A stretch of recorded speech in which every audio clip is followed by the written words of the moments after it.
আমাদের সেমিনারের প্রথম যে সেশনটা সেটা শেষ হলো। এইবারে আমাদের যে আগামী নাটক তার পোস্টার আমরা উদ্বোধন করব। সায়ন রয়েছে, আর আমাদের এই নাটকের যে নির্মাণ করেছে শুভজিৎ বন্দ্যোপাধ্যায় করছে, এবং ঘটনাচক্রে শুভজিৎ এই নাটকের অন্যতম প্রধান অভিনেতা। এরা দুজন আমাদের রূপান্তরের পোস্টার উদ্বোধন করবে। এই পোস্টারটি ক্যালিগ্রাফি এবং পোস্টারটি ডিজাইন করেছে শ্রী অনুপম দাশগুপ্ত।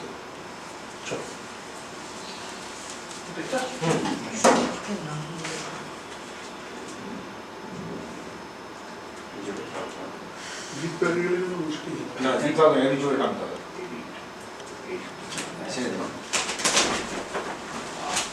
Beautiful.